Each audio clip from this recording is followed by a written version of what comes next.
Film Addict. I am your host, the Film Doctor, and here we are again with Hey, I the Film celebrate Nurse. good times. Come on. It's a celebration. Okay. We're not doing. Okay, this is not just dance. Yes, folks, I am back. I know y'all miss me. Well, I'm not really back. Oh, well, the idiot thinks I'm back, but, easy to dupe a sucker. First of all, you didn't dupe anybody. Nobody's a sucker. You are fired. I only brought you back so that you can say goodbye to everybody. Say goodbye. Bye, Lindell. Thank you, You nurse. do know that I can't be fired, right? I'm sorry, what? I can't be fired. I'm pretty sure you can, because I'm going to fire you. You should read that contract. Check your fax machine. What contract?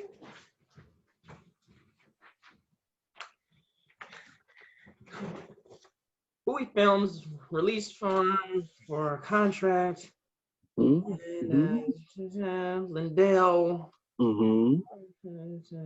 Keep going. Cannot be fired or terminated. Ding. Who the fuck wrote this? Your lawyers. They're pretty good, in my opinion. You're fired. My lawyers are fired, and I'm working on firing you. You're gone. You're done. There's no more. Celebrate not being fired. It's a celebration. Okay, we're going to edit that out for sure. All right.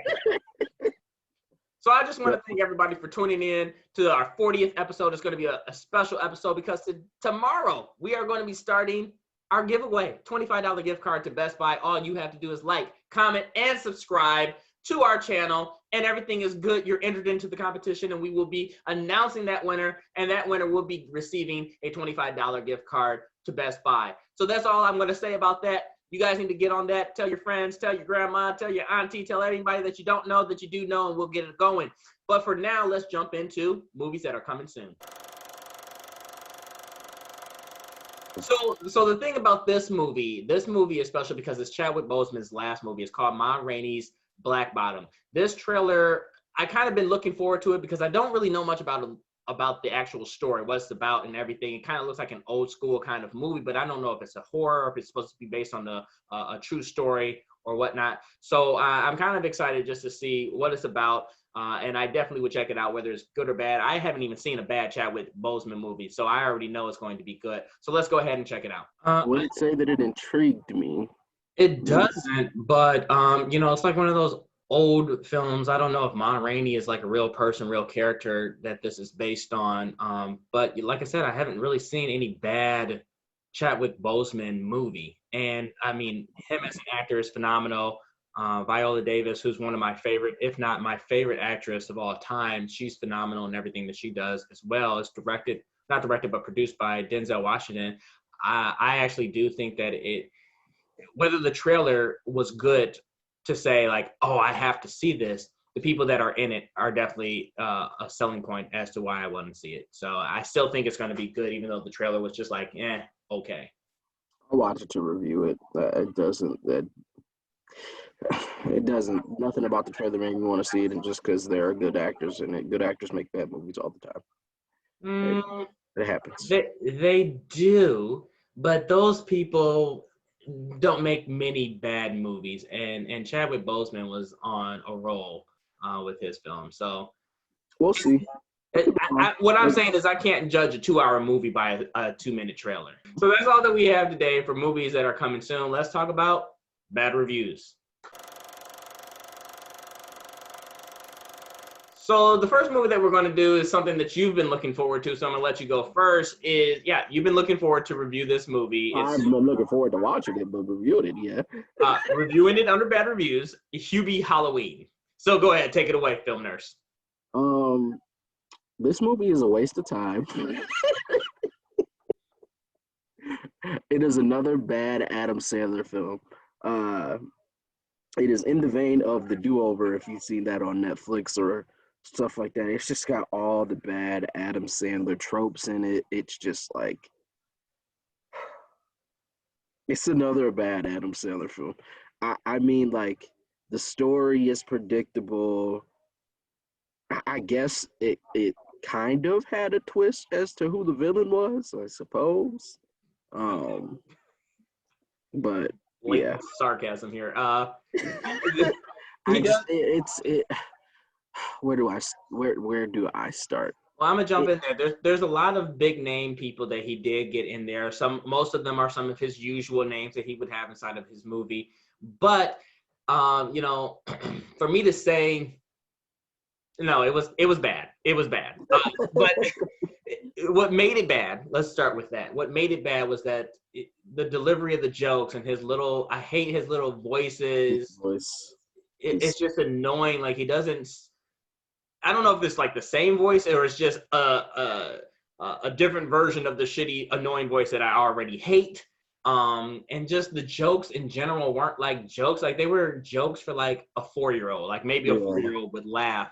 But if you're Adam Sandler and you're known to be doing comedy movies that are supposed to be selling for adults, then your jokes have to kind of be somewhat up there with adults. You know, I just feel like it was dumbed down jokes for like a 4-year-old that would laugh at it. Some of them just didn't make sense. There was a lot of overselling for the acting and the characters for each character. Like if you have the hillbillies from inside of there, Lavelle Crawford and the other chick, I forget her name, but when you have them and they're just overselling that concept as like hillbillies, like, all right, we get it. yeah.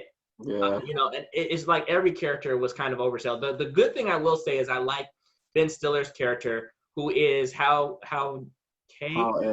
Hal-El. Yes, Hal-El.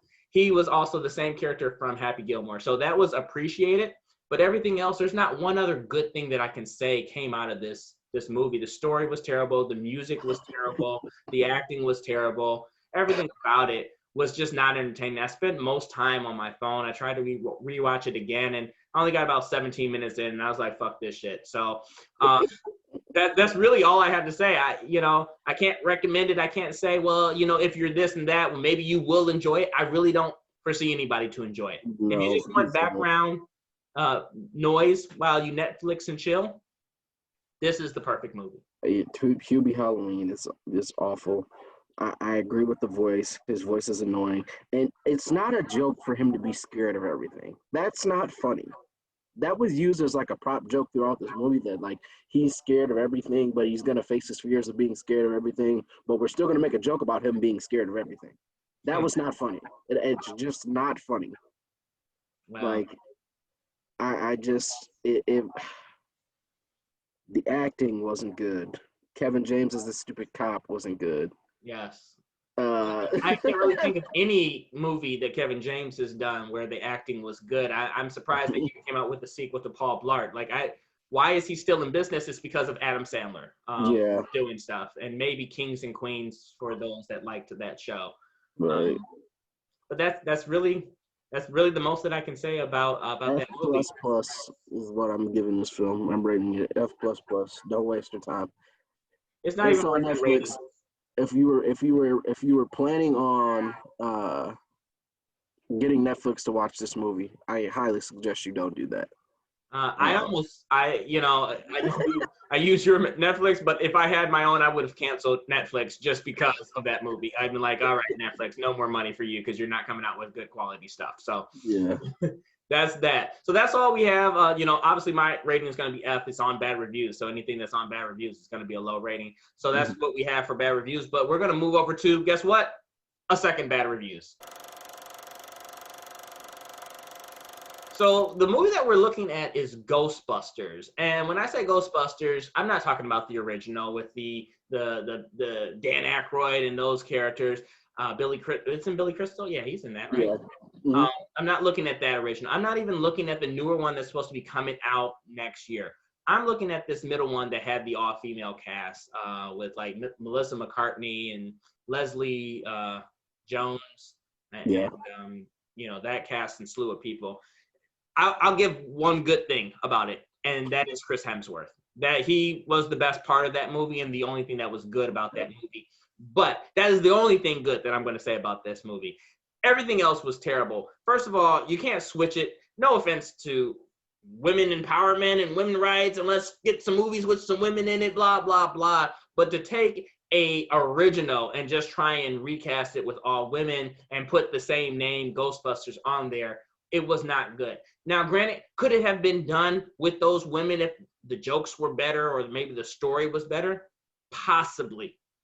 But if you have characters, that's like, because I'm a big Marvel DC fan, so that's like having the Joker and now there's a female Joker that they're trying to put in there. Like, what happened to the regular Joker? Why are we trying to create a new one and say that it's Joker? Like, it's just a re-envisionment. I don't even know if that's a real term, but I made that one up. It's like re-envisioning the character that we all know and have come to love. Ghostbusters were those four guys. And granted, whereas one of them was in it, I think it was Dan Aykroyd's character you see in it, it still did not create the nostalgia that is. Now, even looking at the newer one that's coming out, I don't believe that the four of them are in it. I think there is probably one or two of them that are inside of the newer one that comes out next year, and that's great and everything. But it follows that story. This was like a completely new story that I didn't care about, and the jokes weren't funny, and the story was not funny, and it wasn't like what we know the original Ghostbusters to be. It was like trying to recreate something that and make it like, oh, if this is good, then we can create one or two more movies like it, and it flopped. It just wasn't good. It wasn't so good, and Chris Hemsworth was probably the only best part about it. What about you? Um, I went to see this movie in theaters when it came out, and I actually saw it 3D, and the 3D didn't help.